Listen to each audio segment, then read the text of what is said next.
드립니다. 다 같이 묵상하심으로 마음과 뜻과 정성을 모아서 거룩하신 하나님께 예배드리겠습니다.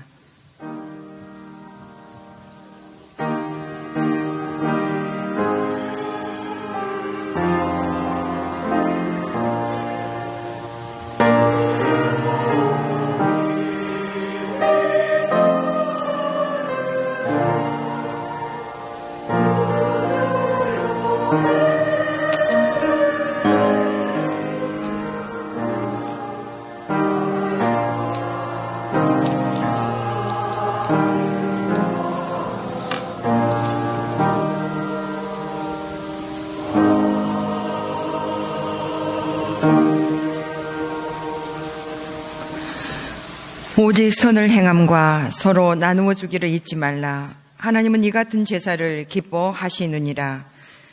하나님은 영이시니 예배하는 자가 영과 진리로 예배할지니라.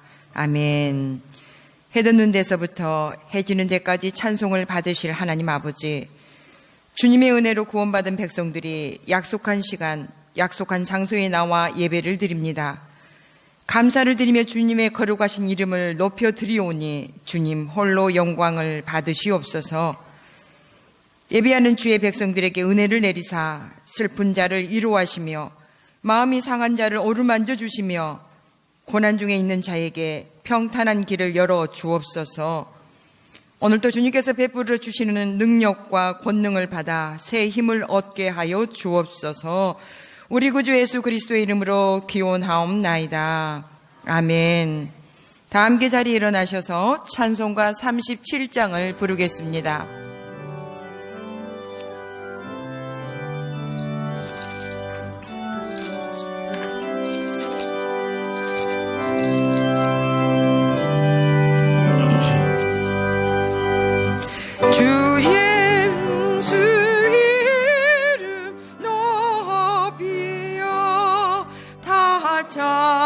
찬양하여라 다 찬양하여라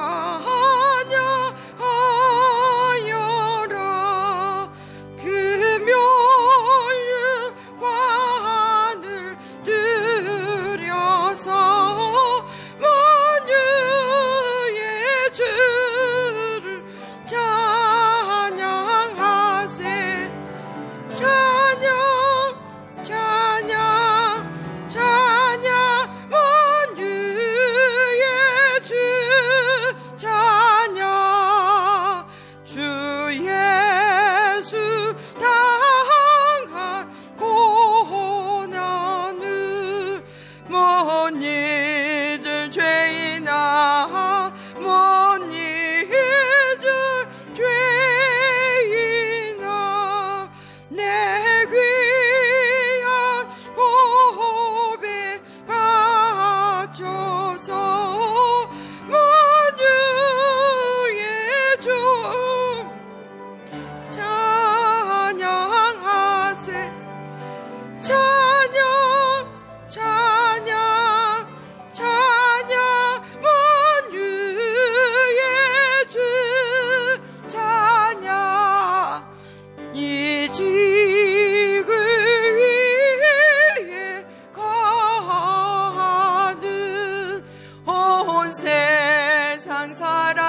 성시교독은 교독문 37번 시편 91편 말씀입니다.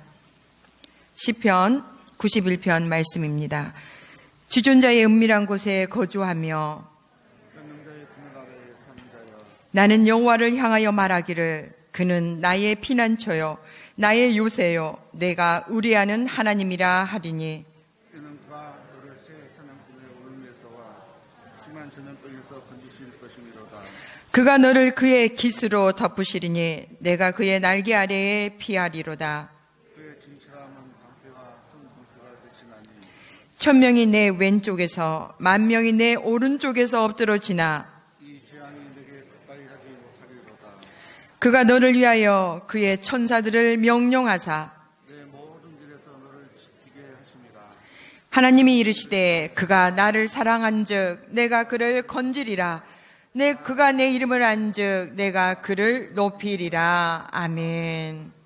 이제 한 주간의 삶을 뒤돌아보며 고백의 기도를 드리겠습니다. 주님, 한 주간 나를 곁에 품어주신 은혜 감사합니다. 세상이 흉가하고 고난과 다시 악당되어서 암울하지만 우리의 소망은 주님께서 기억하는 순간순간 주님만 바라봅니다. 주님만 의지합니다. 주님만 우리의 빛나는 지으십니다. 주님, 주님, 눈을 주님을 계시고 주님, 완전히 주님을 찾게 하소서. 주님을 향한 사랑을 지금 지키고 계시고 그는 누리며 주님을 사랑하게 하소서. 주님.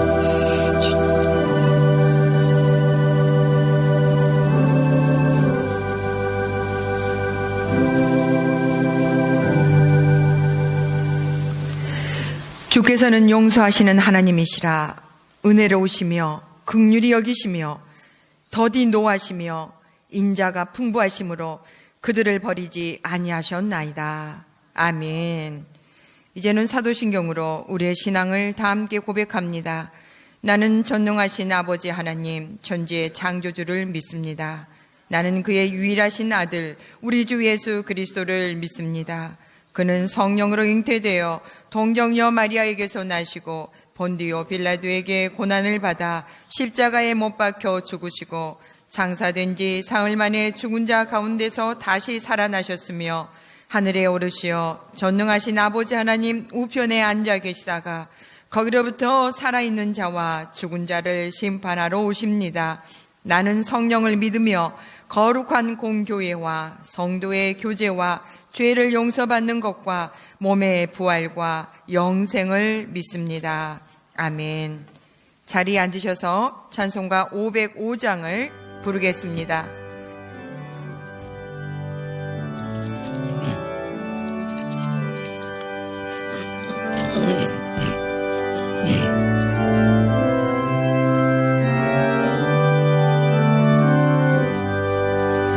온 세상 위하여 나 복음 전하리 만 백성 모두 나와서 주 말씀 들으라 죄 중에 빠져서 헤매는 자들아 주님의 음성 듣고서 너 구원 받으라 전하고 기도해 매일 증인 되리라 세상 모든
사랑과 은혜가 풍성하신 하나님 아버지, 2020년 깊어가는 이 계절까지 우리의 삶의 여정 속에서 언제나 함께 동행해 주시고 은총을 내려주시고 지금까지 우리를 사랑해 주시되 끝까지 변함없이 사랑해 주시니 감사합니다. 오늘도 주님의 이름으로 모여싸우니 마음과 뜻과 정성을 다하여 드리는 우리의 예배를 기쁘게 받아주시고 성령의 기름 부음으로 차고 넘치는 이 예배가 되게 하여 주옵소서. 똑같은 죄를 반복해서 짓는 우리에게 오래 참으시고 오늘도 죄의 고백을 드리는 우리를 불쌍히 여기시어 예수 그리스도의 십자가의 보혈로 사죄의 은총을 허락해 주시니 감사합니다. 주님, 지금까지 우리가 드렸던 많은 기도가 실은 이미 정해놓은 우리의 뜻을 포장한 껍데기는 아니었는지 참담한 마음으로 돌아봅니다. 이제는 매일매일 우리의 계획과 소망을 철저히 내려놓고 주님께 진실되게 묻는 기도를 드리게 하여 주옵소서. 모든 것을 주관하시는 하나님의 손이 우리의 삶을 살리실 것임을 전적으로 신뢰하며 기도하게 하여 주옵소서. 대한민국을 사랑하시는 하나님 아버지, 이 땅에 다시 한번 성령의 바람이 불어와서 이 땅 가득한 모든 재앙과 죄악을 성령의 불로 태워지길 원하옵나이다. 주여, 부흥의 불길이 다시 타오르게 하여 주옵소서. 이 땅의 죄악과 영적인 황무함이 계신 데에서 다시 한번 하나님의 은총을 회복하는 우리 대한민국이 되게 하여 주옵소서. 교회의 주인 되시는 주님, 지금까지 지역사회를 섬기며 세계를 품는 교회로 사용해 주시니 감사합니다. 앞으로도 우리 교회가 더욱더 믿음으로 나가게 하여 주옵소서. 오직 말씀으로만 나가며 오직 주의 은혜만을 구하는 우리 교회가 되게 하여 주옵소서. 스스로 자신을 돌아보기를 원하시는 하나님 아버지, 주님의 말씀은 우리 발의 등이요 빛이 됨을 고백합니다. 오늘도 선포되는 말씀에 안개처럼 우리 눈앞을 가렸던 세상적인 생각과 마음이 모두 사라지게 하시고 오직 우리의 삶이 하나님의 빛으로 가득 채워지어 우리의 믿음의 여정이 시온의 대로처럼 활짝 열리게 하여 주옵소서. 변함없이 교회를 위하여 기도하시며 말씀으로 교회를 세워가시는 우리 목사님을 붙들어 주옵소서. 성령으로 충만하게 하시고 영육의 강건함으로 채워 주옵소서. 할렐루야 찬양대가 언제나 선하심으로 임재하시는 우리 주님의 영광을 입술로 찬양합니다. 기쁘게 흥망하여 주옵소서. 2020년 깊어가는 이 계절에 우리가 간구하는 것보다 더 풍성하게 응답해 주실 참으로 좋으신 우리 하나님을 찬양하오며 예수님의 이름으로 기도하옵나이다. 아멘.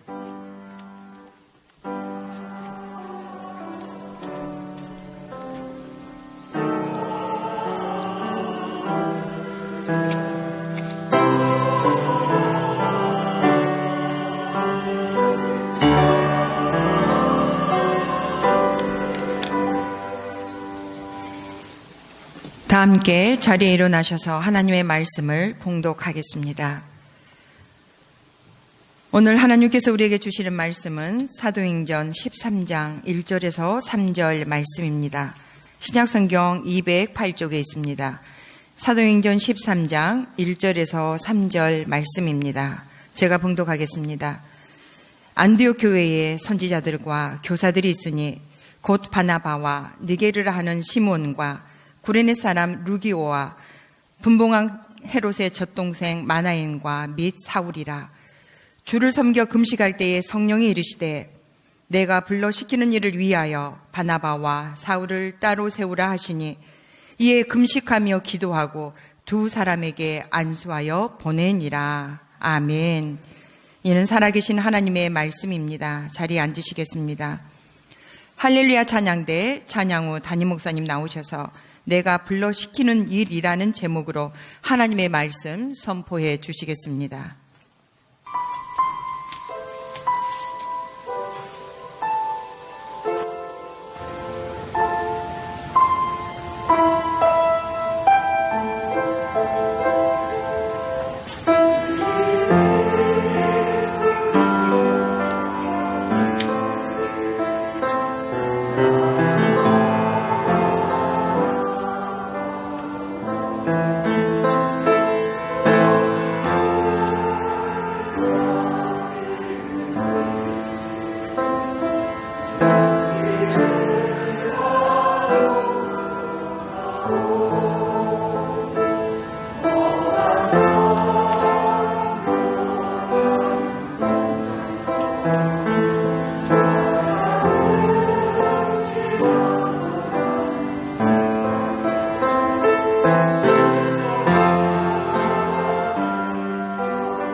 Yongwan Kim. I am from Korea. I am senior pastor of Bongilcheon Bethlehem Church in Korea. Welcome. Hallelujah.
그래서 영과 진리로 예배하게 하심을 감사합니다.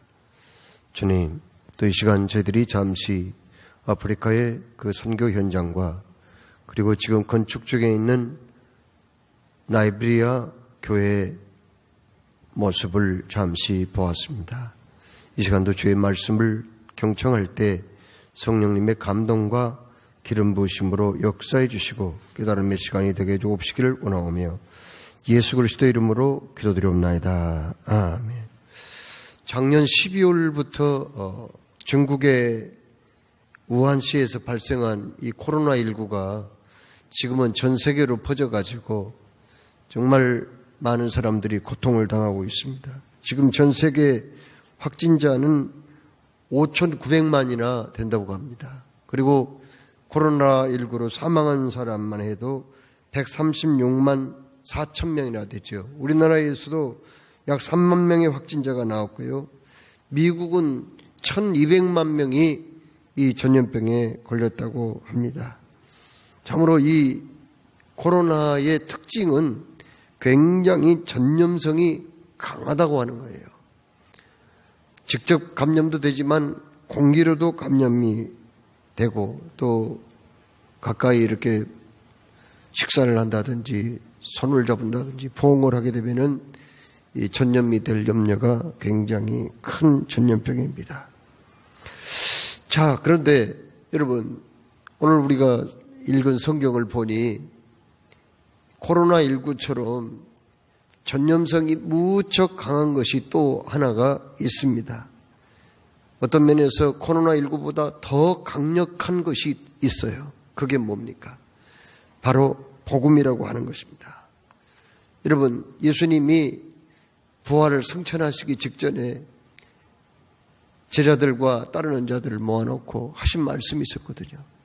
오직 성령이 너희에게 임하시면 너희가 권능을 받고 예루살렘과 온 유대와 사마리아와 땅끝까지 이르러 내 증인이 되리라 하는 그런 말씀입니다. 처음에는 이 말씀이 정말 그들에게 와닿지 않았어요. 아니, 우리 믿는 사람 4명 되지도 않는데 땅끝까지 이르러 어떻게 우리가 증인이 된단 말인가? 기독교 복음이 어떻게 이 넓고 넓은 세상에 퍼진단 말인가? 그들은 실감이 나지 않았습니다.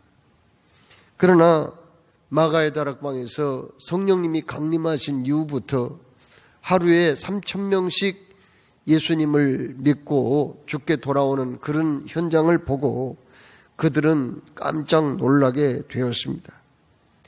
그러나 복음이 전파되도록 마귀가 그냥 보고 있는 건 아니거든요. 스데반 집사가 순교를 당한 이후부터 본격적인 박해가 예루살렘에서 시작됐거든요. 그 결과 믿었던 수많은 사람들이 이곳저곳에 뿔뿔이 흩어질 수밖에 없었습니다. 그리고는 그 중에 일부는 안디옥에 들어갔어요. 안디옥은 이스라엘 나라가 아닙니다. 수리아 땅이에요. 국제도시입니다. 거기는 지중해변에 있기 때문에 굉장히 경치가 아름다워요. 그리고 로마 제국이 다스렸던 지역에서 세 번째로 큰 도시거든요. 그리고 거기는 군사도시였어요. 언제나 군인들의 함성 소리가 들리는 군사도시고 또 부유하고 넉넉한 도시였습니다. 그리고 그것은 문명이 무척 발달한 그런 도시였거든요. 그런데 예루살렘에서 성령 충만 받았던 사람들이 그곳에 들어가서 복음을 전하고 또 믿는 사람들이 생겨서 생겨난 교회가 바로 안디옥 교회거든요. 안디옥 교회는 박해 속에서도 엄청나게 성장을 하고 부흥을 했어요. 그래서 그들은 그 많은 숫자가 모이니까 교회를 유지하기가 어려워졌습니다. 그들은 서로 의논해서 모 교회인 예루살렘 교회에 사역자를 보내달라고 요청을 했죠. 목회자가 필요한 거예요. 예루살렘 교회에서는 의논해서 그 안디옥 교회에 믿음 충만 성령 충만하고 착한 사람 바나바라는 사람을 보내기로 결정을 했습니다. 바나바가 그 안디옥 교회 가서 열심히 목회를 했는데 더욱더 교회가 부흥됐어요. 혼자는 감당할 수 없었습니다. 그래서 다메섹 도상에서 회개하고 지금 고향인 다소에 가서 집거하고 있었던 바울을 초청하지요. 바울은 성경에 능통한 사람이거든요. 그리고 바나바는 사랑이 많은 사람이었습니다. 그래서 주로 바나바는 성도들을 사랑으로 잘 돌보는 그런 일을 하고 바울은 말씀으로 그들을 깨우치는 일을 담당을 해서 교회가 평안한 가운데 놀랍게 부흥 발전했습니다. 참 안디옥 교회는 각계각층 많은 민족 많은 사람들이 모인 그런 교회였지만은 말썽이 없이 은혜롭게 굉장히 부흥을 하고 있었습니다. 그런데 어느 날 갑자기 하나님께서 뭐라고 말씀합니까? 안디옥 교회 성도들한테 이렇게 말씀해요. 너희는 바나바와 바울을 선교사로 파송하라 이렇게 명령을 하게 됩니다. 아니 지금 교회가 세워진 지 얼마 되지도 않았는데 어떻게 선교사를 파송합니까? 그들은 선교사를 파송할 만한 아직 준비가 미흡한 그런 교회였어요. 거기다가 지금 지도자가 없어가지고 예루살렘 교회에 바나바를 보내달라고 요청을 했잖아요. 또 바나바가 혼자 감당하기 어려워가지고 바울을 또 초청해가지고 함께 사역을 하고 있잖아요. 거기는 지도자다운 지도자가 아직 나타나지 않았어요. 그런데 바나바와 바울을 따로 세워서 선교사로 파송하라고 이렇게 명령하니 그들은 깜짝 놀랄 수밖에 없었어요. 여러분 안디옥은 그 당시에 얼마나 우상 숭배가 많았는지 몰라요. 그래가지고 핍박도 심하였고요. 또 이단들이 들어와가지고 자꾸 호시탐탐 그 교회를 무너뜨리려고 엿보고 있는 그런 때에 그래도 주님의 사랑과 말씀으로 그 성도들을 잘 억어하고 이끌어가던 바울과 바나바가 있었기 때문에 그래도 안심이었지만 두 사람이 이제 빠져나가면은 안디옥 교회는 어떻게 될지 몰라요. 위태로운 상황을 맞이하게 된 거예요. 또 한 가지는 그곳은 신생교회였기 때문에 아직 믿음이 깊은 그런 성도들이 많지 않았습니다. 그 교회는 아직 새신자들이 많았어요. 그런데 바나바가 바울과 바나바가 떠나버리면 그 믿음이 연약한 사람들이 자칫 또 세상길로 빠진다든지 우상숭배에 빠진다든지 이단에 빠질 염려도 있었단 말이에요. 그런데 왜 하나님은 그 바울과 바나바 그 교회의 기둥과 같은 영적인 지도자들을 선교사로 파송하라고 그렇게 말씀했을까요? 거기에는 뜻이 있었어요. 어떤 뜻입니까?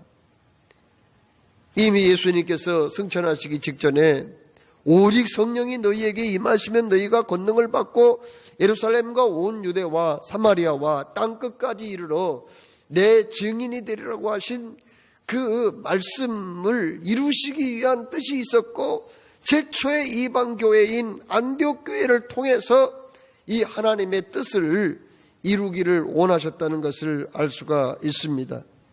여러분, 우리 한국교회는요, 참 세계에 한 600만여 교회가 있지만은 특이한 교회예요. 어떤 점에서 특이하냐면요, 우리 한국교회에는 선교사가 들어오기 전에 복음이 먼저 들어왔어요. 그러니까 선교사가 들어오기 전에 성경책이 번역돼 가지고 먼저 들어온 그런 나라예요.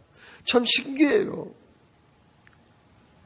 어떤 나라들은 그곳에 선교사가 들어가고도 그걸 또 우리나라로 번역하고 그걸 출판해서 성경책을 성도들의 손에 쥐어주기까지는 시간이 굉장히 많이 걸리는데, 우리나라는 그게 아니야. 성경책이 먼저 외국에서 번역이 돼가지고 우리나라 말로 번역이 돼가지고 한국에 들어왔어요. 또 우리나라는 한국교회는 특이한 점이 뭐냐면은 또 선교사가 들어오기 전에 교회가 세워진 거예요. 황해도 솔레교회라고 하는 교회, 서상윤이를 통해서 솔레교회가 세워진 거예요. 그런 서상윤은 인삼장사로 중국의 홍삼장사로 갔다가 거기에서 노스 선교사를 만나가지고 복음을 받고 또 세례를 받고 나서 들어와가지고 감동받아가지고 자기 집을 교회로 내놓고 개조해가지고 예배를 드렸어요. 그리고 전도를 했어요. 좀 특이하잖아요. 또 우리 한국교회의 특이한 점은요, 제1회 조선 예수교 장로회 총회가 평양에서 있었거든요. 그때에 이 사람들이 결의한 내용 중에 첫 번째 결의가 뭐냐면은 우리 조선 교회에서 외국에 선교사를 파송하자, 이런 결의를 한 거예요. 그래가지고 이듬해 1913년에 공자가 출생한 중국의 산동성, 거기는 굉장히 유교 문화가 오랫동안 자리 잡고 있었고, 그리고 그곳은 다른 타종교에 대한 아주 배타성이 강한 지역이거든요. 산동성. 그런데 그곳에 박태로를 비롯하여서 선교사들을 파송합니다. 5월 달에 파송하고 11월 달에 파송하고 1917년, 18년에 또 다른 선교사를 파송해가지고요, 세상에 우리 한국 선교사들이 그곳에 가가지고 교회가 수백 개가 생겼어요. 공자가 출생한 그 산동성에 복음이 꽃피어버린 거예요. 우리 한국 선교사들 때문에 지금도 그렇게 그곳에 교회가 그렇게 많다고 하는 얘기를 중국 선교사를 통해서 들었습니다. 여러분, 이렇게 참 우리 한국 교회는 특징이 있어요. 그러나 선교사를 파송하기까지는 그렇게 모든 게 순탄하지는 않았습니다. 사실 그때만 해도 우리 한국 교회가 숫자가 얼마 안 됐거든요. 힘이 없었어요. 전형적으로 넉넉하지 못했어요. 그러다 보니 선교사 파송한다 보니까는 저 사람들 말이야, 저기 촉에 모인 사람들, 정신이 있어 없어. 이 한국 연약한 교회에서 무슨 선교사를 파송한다는 거야? 숫자가 몇 명 된다고, 뭐 무슨 재정이 있어? 왜 외국으로 선교사를 파송한다고 그래? 하면서 어리석기 짝이 없는 짓들이를 한다고 비난하는 사람들이 그렇게 많았어요. 여러분, 지금도 우리 한국교회가 선교사를 파송하는 일에, 또 외국에 선교하는 일에 별로 그렇게 달갑지 않는 사람들이 많이 있거든요. 그들의 얘기를 들어보면 사실 일리가 있기도 해요. 우리 한국은 아직 예수 믿는 복음화율이 약 20%밖에 안 돼요. 그러면은 믿는 사람이 많아요? 안 믿는 사람이 많아죠? 안 믿는 사람이 80% 이상 된다는 거 아니에요. 거기다가 우리 한국교회는요, 교회가 한 6만 교회 된다고 하지만은 자립한 교회는 한 20, 30%밖에 안 돼요. 나머지는 자립을 아직 못해요. 너무 연약해요. 농어촌 교회, 도시개척교회가 많거든요. 그런데 무슨 선교를 하겠다는 말이에요. 외국의 영혼들도 중요하지만은 우선 내 조국, 내 나라의 영혼들을 구원해야 될 거 아니냐. 지금 교회 운영비가 부족해서 교회 문 닫는 교회도 많은데 무슨 선교를 하냐 이거예요. 이렇게 안 좋게 보는 분들이 있습니다. 또 한국교회는 뭐 적극적으로 이렇게 선교를 하는 교회들이 많은데 거기에 대해서 불만도 굉장히 많아요. 수년 전에 분당의 어느 교회에서 저기 아프가니스탄에서 선교하다가 탈레반들에게 납치를 당해가지고 죽기도 하고, 그때 국가적으로 얼마나 시끄러웠는지 몰라요. 그때 인터넷에 수많은 사람들이 비난의 글을 올렸거든요. 도대체가 한국교회 정신이 있느냐 없느냐 말이야. 그 위험한 나라 아프가니스탄 거기 가가지고 탈레반에게 붙잡혀가지고 이 국가적으로 얼마나 수치고 손실이냐. 왜 그런 짓들을 하느냐. 그런데 거기에 안 믿는 사람만 비난한 건 아니에요. 나는 기독교인인데 라면서 글을 올린 사람들도 상당수가 되었거든요. 이렇게 공격적으로 선교하는 것을요, 못마땅하게 생각한 사람들이 그렇게 많아요. 거기다가 지금 전 세계 한 5억의 성도가 가입을 한 가장 큰 기독교 단체가 WCC예요. 세계교회협의회라고 하는 단체인데, 여기에서 얼마 전에 결의한 것이 있어요. 기독교는 내 종교가 중요하다면 다른 종교도 중요하게 생각해야 된다. 구원의 길이라는 것은 꼭 하나만 있다고 말할 수 없다. 그러므로 다른 종교에 대해서 공격적으로 선교하는 것은 조금 제고해야 된다. 이런 발표를 했어요. 어디 가요? WCC에서. 저는 WCC 싫어해요.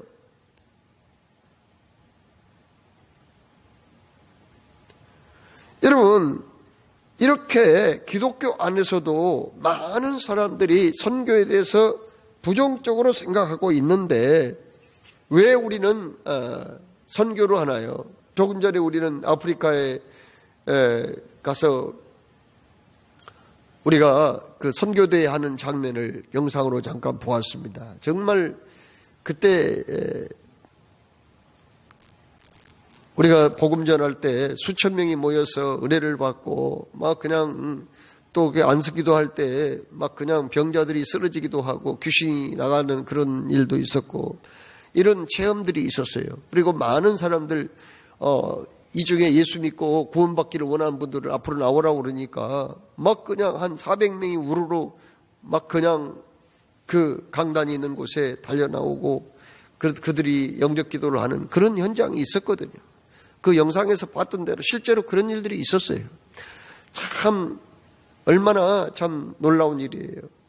그런데 왜 우리가 이런 일들을 해야지요? 왜 이런 일들을 하지 않으면 안 되냐 말이야. 우리 교회에 할 일도 많은데 우리도 힘들고 어려운데 왜 우리가 이런 일을 해야 되나요? 이게 옳은 일인지 그런 일인지를 우리가 판단을 하고 생각을 해야 되는데 이것이 사람의 어떤 생각이 판단 기준이 돼서는 안 되거든요. 하나님이 이 일을 어떻게 생각하느냐, 이게 중요한 거 아니겠어요? 그렇죠? 하나님이 이걸 어떻게 생각하느냐. 그런데 오늘 여기 말씀에 하나님이 뭐라고 말씀하세요? 내가 불러시키는 일을 위하여 바나바와 바울을 파송하라, 이렇게 말씀하셨어요. 그러니까 이것이 하나님이 원하는 일이란 말이죠. 그러니까 우리만 예수 믿고 구원받고 천국 가는 거 아니고 우리만 그냥 신앙생활 잘하기를 원하는 거 하나님이 아니시고 다른 사람, 택한 사람 또 있다. 구원받을 사람 또 있다. 네가 전하지 않으면 안 되는 사람이 또 있다. 그 사람에게 어서 복음을 전해서 그들도 살려야 되지 않느냐. 그들도 택함 받았으니 구원해야 되지 않느냐. 바로 그것이 하나님의 뜻이거든요. 그렇습니다. 우리가 선교해야 하는 이유는 그것이 하나님의 명령이고 요구사항이고 그분의 강력한 우리를 향한 명령이고 요망사항이기 때문에 우리는 그 일을 해야 된다 하는 그런 말씀입니다. 또 하나는 우리가 복음을 전하는 것은 바로 우리가 복음의 빚을 갚기 위해서입니다. 바울은 성령의 감동함으로 내가 유대인에게나 헬라인에게나 복음의 빚진 자라고 그렇게 고백하고 복음의 빚을 갚기 위해서 로마에서 그가 순교하기까지 평생 생명을 걸고 복음을 전파하지요. 서울 합정동에 가보면은 선교사들 그 묘지가 거기 있어요. 한 10여 국가에 160여 명의 선교사들이 거기 묻혀 있습니다. 거기 묻힌 사람 가운데 간호사로 한국에 와가지고 처녀의 몸으로 열심히 봉사하다가 그 당시에 그 우리나라 그 풍토병에 걸려가지고 26살의 젊은 나이로 세상을 떠난 캔드릭이라는 선교사가 있거든요. 이 캔드릭의 묘비의 앞에는 그런 말이 써져 있는 걸 제가 봤어요. 거기 뭐라고 써있냐면은 나에게는 천의 생명이 주어진다 해도 그 모두를 한국에 바치리라. 이런 묘비의 글이 새겨져 있었습니다. 나에게 1000개의 생명이 있다고 하더라도 나는 그것을 한국을 위해서 바치리라. 그럼 미국 선교사가 그렇게 했던 말을 거기에 새겨놓았더라고요. 아니 그 사람이 미국이라는 나라는 그 당시에도 잘 사는 나라예요. 문명이 발달한 나라입니다. 우리나라는 미개 나라였어요. 정말 못 사는 나라, 힘없는 나라였어요. 그런데 한국에 와가지고 그가 왜 한국을 위해서 나는 1000개의 생명이 있다 하더라도 여기에 바치겠다는 그런 얘기를 했을까요? 그건 다름이 아니라 복음의 비전을 갖고자 하는 그런 마음 때문입니다. 그거 하나밖에는 없었습니다. 여러분, 저주받은 나라, 가난한 나라, 빛이 없고 소망이 없는 나라, 아무것도 자랑할 것도 없는, 내세울 것도 없는 그 당시에 조선 땅에 복음을 들고 왔다 간 사람 몇 명 정도 된 줄 아세요? 약 3,000명 정도 됐어요. 엄청나게 많은 사람들이 왔다 갔어요. 그래서 도시에서, 농촌에서, 그리고 골방에서, 그리고 거리에서 복음이 전파되고 오늘날 선교 130년 만에 우리 한국에는 믿는 사람들이 그래도 많아요. 통계청 발표에 의하면은 967만 6천 명으로 나와 있잖아요. 그렇게 예수 믿는 사람들이 현재 많은 것은 그렇게 수많은 사람들이 생명을 내걸고 한국 땅에 와가지고 복음을 전파했기 때문에 나타난 결과가 아니겠습니까? 우리 교회가 아프리카에 복음 전하게 된 그 선교하게 된 동기가 있었어요. 우리 교회는 외국인 그 교회가 있잖아요. 외국인 교회에 아프리카에 나이베리아의 한 청년이 왔었어요. 근로자로 온 거죠. 그래서 우리 교회에서 은혜를 많이 받았습니다. 그가 이제 자기의 목표를 이루고 돈을 좀 벌어가지고 자기 나라에 들어갔어요. 나이베리아는 가보니까 엄청 못 사는 나라예요. 지금도 뭐 그냥 범죄율이 많고 언제 어느 때 무슨 일을 당할지 몰라요. 아주 그냥 가난하고 그냥 범법자들 많고 무법천지가 있는 곳이 참 많은 곳이에요. 거기가 정말 그렇게 세상에 가난한 사람들이 있을까 싶을 정도예요. 그런데 거기 들어가가지고 이 사람이요 그냥 열심히 전도하고 교회를 개척을 했어요. 그래서 교회가 없잖아요. 그러니까 학교를 빌려가지고 그 복음을 전했다고요. 그래가지고 어떻게 됐느냐? 그냥 숫자가 점점 많아지니까 학교에서 나가라고 그랬어요. 그럼 어디로 갑니까? 그때에 우리 교회에 교회를 좀 지어달라고 요청을 했죠. 그래서 우리가 그 교회를 지었잖아요. 그래서 몇 년 전에 그 가서 헌당식 하고 그리고 선교대회를 했어요. 운동장에 선교대회 하는데 엄청난 많은 사람들이 와가지고 그 의자가 없어요. 푸석푸석 먼지 투석이 비가 오지 않아가지고 거기에 서서 7시에 세상에 시작했는데 12시가 다 될 때까지 선교대회가 계속된 거예요. 가지도 않아요, 이 사람들이요. 축제 분위기 속에서 그렇게 되어졌습니다. 거기에 무슨 전기가 있어요? 전기도 없어요.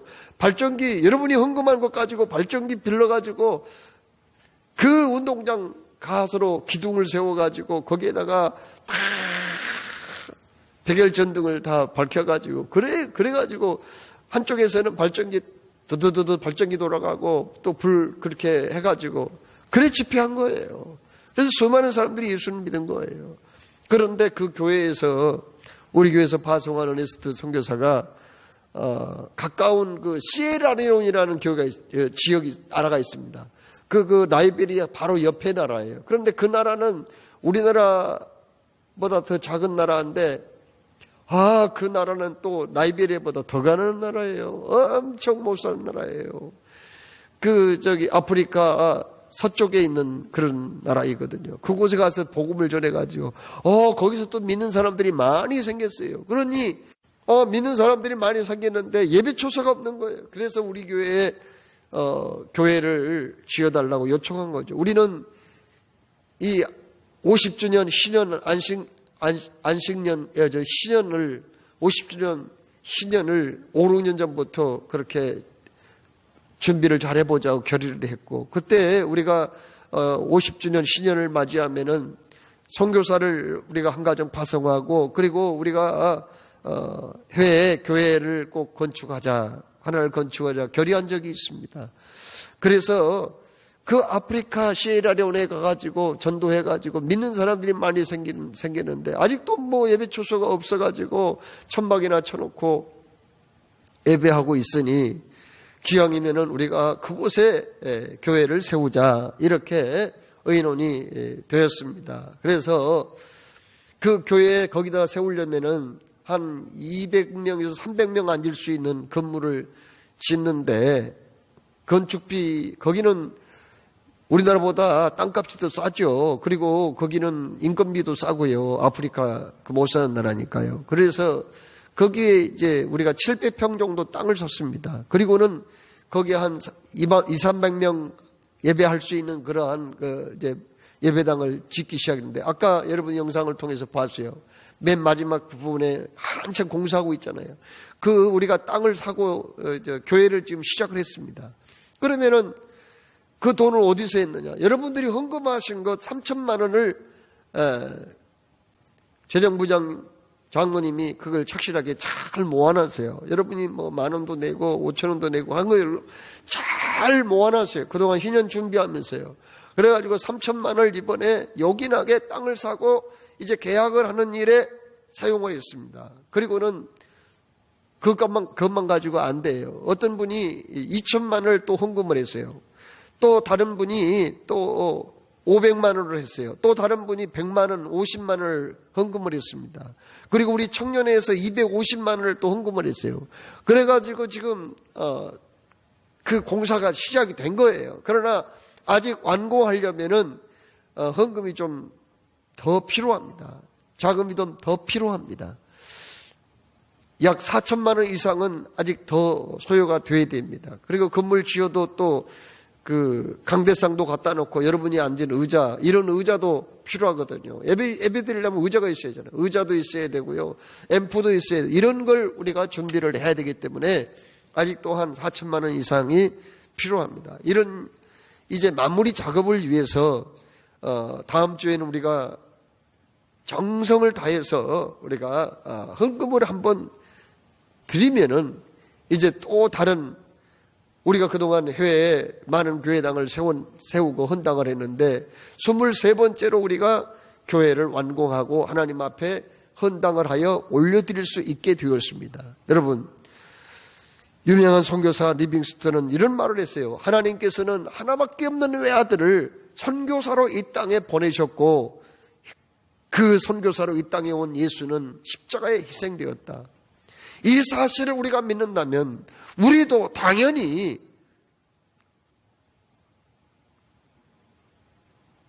다른 지역에, 다른 나라에 선교사를 파송하고 그리고 복음을 전해야 하지 않겠나, 이런 말을 했습니다. 하나님께서는 한국교회가 안디옥 교회처럼 이 시대 선교의 주역이 되기를 간절히 원하고 계시거든요.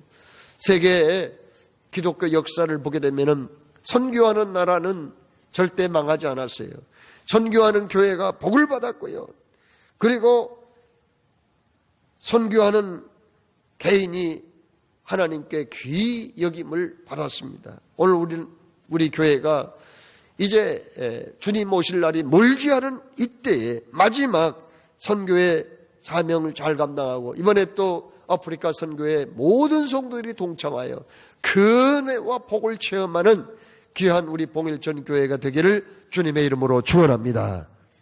사랑의 주님, 오늘도 말씀을 주셨습니다. 주신 말씀 새기며 참으로 하나님의 선하신 뜻을 조차 복음 전하고 한 영혼을 살려내는 그 일에 우리가 지금까지 참여해 주심을 감사하며 이번 아프리카 선교도 시에라리온 건축도 은혜 중에 잘 마무리가 되게 하여 주옵소서.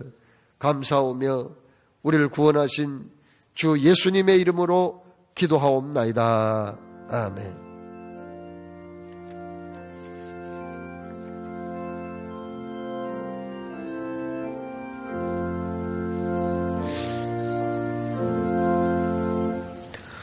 복음의 말씀 하나님의 모든 자비하심으로 너희를 구원하노니 너희 몸을 하나님이 기뻐하시는 거룩한 산제사로 드리라. 이는 너희의 드릴 영적 예배니라.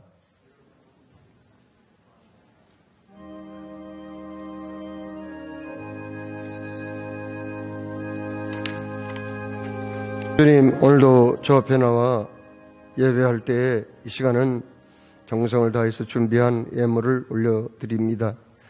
주님이 나에게 건강 주시고 또 열심히 일할 수 있는 일터를 주심으로 보람있게 일하게 하시고 또 일의 열매를 대가를 얻게 해 주심으로 하나님이 주신 것인 줄로 믿고 내가 11조의 예물을 하나님 앞에 성별하여 올려드리오니 주님 이 예물을 향기로운 예물로 받아 주옵소서. 아버지 하나님 앞에 정성을 다해서 또 헌당의 예물을 드리오니 받아 주옵소서. 또한 감사의 제목이 있어서 그걸 잊지 아니하고 하나님 앞에 감사의 마음을 드리오니 예물과 함께 받아 주옵시고 또한 주일헌금 받으시고 또 목자헌금을 받아 주옵시며 보내는 선교사의 아름다운 정성을 받아 주시어서 땅 끝까지 그리스도의 증인으로 사용하여 주옵소서. 아버지 하나님 참으로 이 모양 저 모양으로 정성을 다한 모든 성도들의 손길이 하늘 보좌에 아름답게 올려지고 받쳐지게 하시고 그 믿음의 향기 주님께 올려드리기에 부족함이 없도록 함께하여 주옵소서. 주님 이 시간도 정말 나의 삶에 필요한 것 그러나 주님을 더 사랑하고 또 감사한 마음이 있어서 올려드린 모든 손길 위에 하늘의 복과 땅의 복으로 넘치도록 허락해 주실 줄로 믿사옵고 예수 그리스도의 이름으로 기도하옵나이다. 아멘.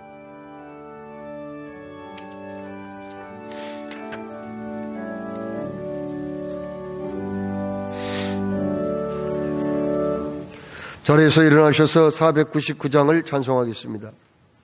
499장입니다.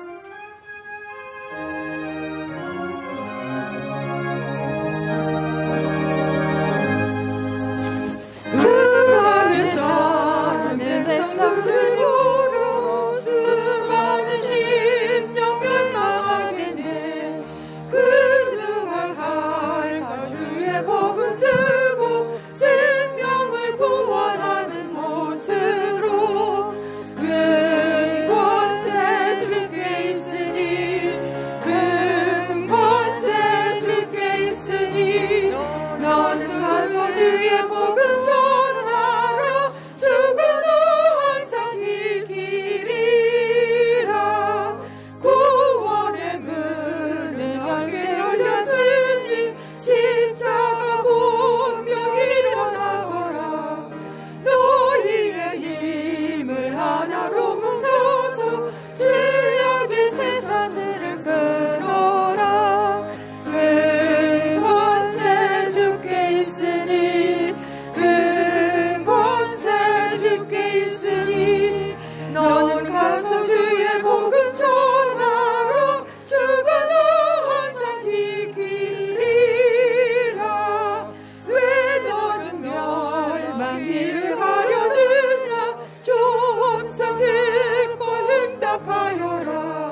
시간 말씀 붙잡고 잠시 기도하고 갔으면 좋겠습니다. 여러분, 우리는 이 세상에서 천년만년 살 게 아니고 잠시 살다가 또 부르시면 다 떠나야 할 사람들이에요.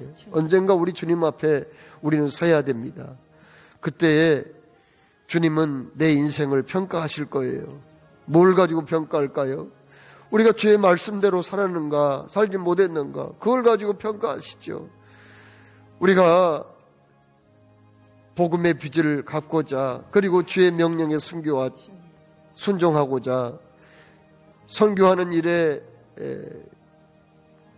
힘쓴다면 그건 틀림없이 주님이 기뻐하는 일일 것입니다. 주여, 주여, 나도 아프리카 선교에, 아니 세계 선교에 동참하게 하여 주시옵소서. 다 같이 기도하겠습니다. 사랑하는 하나님 아버지, 죄와 죽음으로 하나님 영원히 죽을 수밖에 없는 저희를 하나님의 자녀 삼아주시고 또 안에 복음의 빛된 인생 살아가게 하시는 은혜 감사합니다. 저희들은 복음의 빚진 자로서 먼저 하나님의 나라와 하나님의 의를 구할 수 있는 저희들 되게 하여 주옵소서. 아버지 하나님, 무엇보다도 하나님 아버지, 하나님께서 가장 기뻐하시는 것은 영원 살리는 일이면 생명 구하는 일인 줄 믿습니다. 먹다 죽는 인생 되지 않게 하여 주시고 우리에게 주신 귀한 두 사명 감당할 수 있는 복의 통로에 사명 감당한 저희들 되게 하여 주셔서 죄라의 은혜 또 복음의 씨, 생명의 씨를 하나님 심는 데 함께 동참할 수 있는 우리 모두가 되게 하여 주옵소서. 사랑의 주님, 감사합니다. 오늘도 주님 주 앞에 나와 예배할 때 우리가 복음을 전한다고 하는 거, 영혼을 구원한다고 하는 게 얼마나 중요한 일인가를 또 깨우쳐 주셨음을 감사합니다. 이 일에 우리 동참하게 하여 주시고 참여하고 하나님께 기쁨과 영광을 올려드리는 우리 모두가 되게 하여 주옵소서. 아픈 곳에 믿음으로 손 얹고 기도드릴 때 주님이시여 불쌍히 여겨주시사 내 몸을 만져주시고 치유하여 주시고 주님이 원하시는 그러한 아름다운 삶으로 인도하여 주옵소서. 예수 그리스도의 이름으로 명하노니 이 몸의 모든 고통은 사라질지어다. 아픔, 질병 다 사라질지어다. 예수를 명하노니 병마야 이 시간 물러갈지어다. 주님 불쌍히 여겨주시고 아버지 하나님 사는 날까지 강건함으로 하나님의 선하신 뜻을 이루어드리는 아름다운 우리의 삶이 되게 하여 주옵소서.